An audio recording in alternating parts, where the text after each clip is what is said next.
Good morning. कैसे हो आप सबका आपके अपने यूट्यूब चैनल देसी ब्लॉगर ललिता मीणा में वेलकम करती हूँ। मैं ललिता मीणा और उम्मीद करती हूँ कि आप सब मज़े में होंगे, स्वस्थ होंगे और अपनी अपनी फैमिली के साथ अपनी लाइफ एंजॉय कर रहे होंगे। और यहाँ पे समीर का काफ़ी सर दर्द हो रहा था, टेबलेट से भी नहीं रुका था, तो चंचल यहीं थी और अच्छे से हेड मसाज देती है। सर दर्द होता है तो बहुत अच्छे तरीके से सर दबाती है, तो रिलैक्स महसूस होता है। तो चंचल ने बोला कि मेरे हाथ की सब तारीफ़ करती है मेरी फ्रेंडें वगैरह, तो समीर का सर में दबा के देखती हूँ, ठीक हो जाए तो अच्छी बात है। तो उसको काफ़ी अच्छे से सर दबाया तो रिलैक्स भी महसूस हुआ, और जो कि दर्द था सर का शायद टेबलेट की वजह से और थोड़ा सर दबाने की वजह से उसको राहत मिली थी उसमें दर्द में। और बहुत दिन से ना ऐसे मतलब बहुत सालों से हर साल यही सोचते हैं दिवाली पे कि नहीं गेट का जो पेंट करना है फिर कभी कर लेंगे, फिर कभी कर लेंगे। ऐसे करते करते यहाँ रहते हुए मुझे हो गए पूरे 10 साल, और हर साल यही सोच के रह जाते हैं कि कोई नहीं, पुताई तो कर दी, लेकिन गेट का पेंट वगैरह में काफ़ी मेहनत लगती है और ट्रांसफ़र का भी कोई भरोसा नहीं, कभी भी हो जाता है। तो इस वजह से हमने जो गेटों के जो पेंट नहीं किया था, और अभी बहुत बेकार हो चुके हैं ये। थोड़ा सा खुद को ही ना अजीब लगता है, घर को आप कितना ही साफ़ कर लो लेकिन ऐसी छोटी मोटी चीज़ें रह जाती हैं ना, जैसे कि पूरा घर आपने अच्छे से झाड़ू पोछे किए, क्लीनिंग की, लेकिन इसी छोटी छोटी चीज़ों की वजह से आपकी क्लीनिंग नज़र ही नहीं आती है। तो आज मतलब काफ़ी दिन से मैं कह रही थी उनको कि पेंट ले आओ, लेकिन सुनाई नहीं कर रहे थे। कल पता नहीं अचानक से ही डिब्बे ला के रख दिए, तो आज मूड नहीं था लेकिन करना ही था। फिर दिवाली पे पता नहीं गांव के घर की भी कुछ रिपेयरिंग करवाने की बोल रहे हैं, पेंट, क्योंकि अभी से ही दिवाली आ गई है हमारे। और पेंट का कलर पुताई के कलर जैसा ही ले आए हैं, गलती से आ गया, पर अब डिब्बा खोल दिया था तो कैसे बदलाते उसको। तो ये है कि मुझे मंगवाना था यहाँ पे या तो वुड कलर या फिर कॉफ़ी कलर, लेकिन ये लेके आ गए थे ऐसे लाइट ब्लू कलर, जो कि ऐसे लग रहा था जैसे आप वाइट वॉश में नील मिलाने के बाद या फिर उजाला मिलाने के बाद जैसा कलर आता है उस तरीके से। तो वो थोड़ा सा ऐसे लग रहा था कि बाहर की जो दीवार पे जो कलर है सेम टू सेम वैसा हो रखा था, तो थोड़ा सा अजीब लग रहा था। और ये देखिए गेट की कंडीशन इतनी ख़राब है कि जंग लग चुकी है अब तो उसको। तो मुझे अब बहुत ज़रूरी लग रहा था ये करना, और मैं कर रही थी।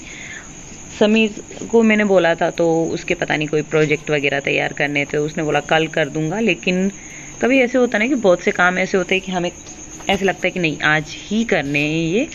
तो हालांकि बहुत सारे गेट है, कितने जोड़ी गेट है, 2 4 6 8 10, हाँ तो मतलब 5 जोड़ी गेट है,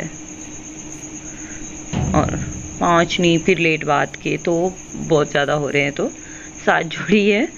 तो अभी तो मैंने इसके जो मेन गेट है उस पे किया है, और जो बैठक है उसके गेट पे पेंट किया है।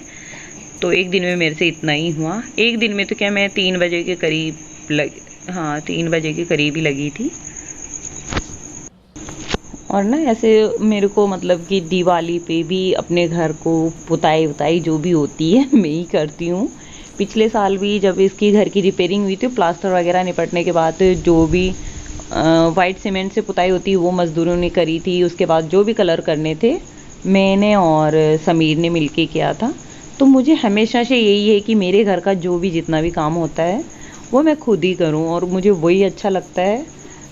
पुताई भी हमें किसी और के हाथ की पसंद नहीं आती, हम खुद करते वही अच्छी लगते हैं हमें।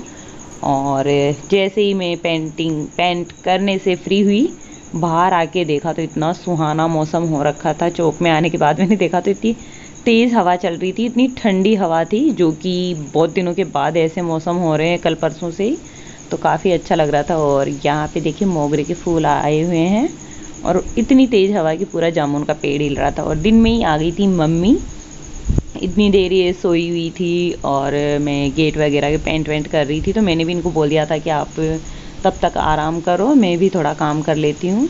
और यहाँ पे ऐसे ना मम्मी ऐसे बोल रही कि बच्चों की शादी जल्दी कर दे, मतलब मेरे रहते हुए कर दे। तो ऐसे खैर माँ बाप की चिंता होती है कि हमारे सामने सब कुछ हो जाए, लेकिन अभी बच्चे इतने बड़े नहीं है ना कि उनकी शादी कर दूँ मैं।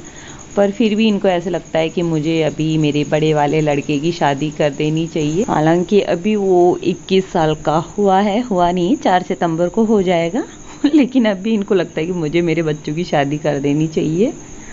तो यहाँ पे हम लोग मजाक मस्ती करते करते ही काम कर रहे थे। ये दोनों बहनें छिल रही है लहसुन, मम्मी सोई हुई है और मैं कट कर रही थी काचरे, जो कि मैं चंचल को पूछ रही थी कि तू भी काचरे की सब्जी खाएगी क्या, और खाएगी तो कितनी सी खाएगी, तो वो बोल रही है आधा काचरा काफ़ी है मेरे लिए। तो ऐसे ही आजकल दिन पूरा हो जाता है। और अभी ना ऐसे किसी का उठने का टाइम नहीं है फिक्स, कोई कब उठ रहा है कोई कब उठ रहा है सुबह सुबह। तो मैं सुबह का जो रूटीन होता है वो नहीं बता पाती हूँ, क्योंकि कोई 6 बजे उठ रहा है, कोई 7 बजे उठ रहा है, कोई 8 बजे उठ रहा है, तो ऐसे ही चलता रहता है। तो इस वजह से, और सब्जी बनाने के लिए मैंने इसमें तड़का लगाया है जीरा धनिया का, उसके बाद हरी मिर्ची प्याज लहसुन को कूट लिया था अच्छे से, उनको डाल दिया, अच्छे से ब्राउन होने तक पकाऊंगी। उसके बाद जो भी काचरे हैं उनको डाल दूंगी इसमें। थोड़ी देर फ्राई करने के बाद जो भी मसाले आप डालना चाहो डाल सकते हो, जैसे हल्दी मिर्ची नमक डाले हैं मैंने, तो और कुछ नहीं डाला था। तड़के में जीरा धनिया है और लहसुन प्याज हरी मिर्ची था। उसके बाद मैंने इसमें जो लाल मिर्ची नमक हल्दी डाल के अच्छे से थोड़ी देर हिलाया, उसके बाद ढक्कन लगा के रख दिया था। और बिल्कुल एक बूंद इसमें मैंने पानी नहीं डाला है, क्योंकि इनमें खुद में इतना पानी होता है ना कि आप मीडियम फ्लेम पे पकाओगे तो ईज़िली पक जाती है और पानी की ज़रूरत भी नहीं पड़ती, बहुत टेस्टी बनती है। एक बार इस तरीके से आप ज़रूर से ट्राई करिए, और रेसिपी अच्छी लगे तो ज़रूर से बनाना आप, और वीडियो अच्छी लगे तो लाइक शेयर सब्सक्राइब ज़रूर कर दीजिएगा। मिलते हैं नेक्स्ट वीडियो में। Thanks for watching, bye bye.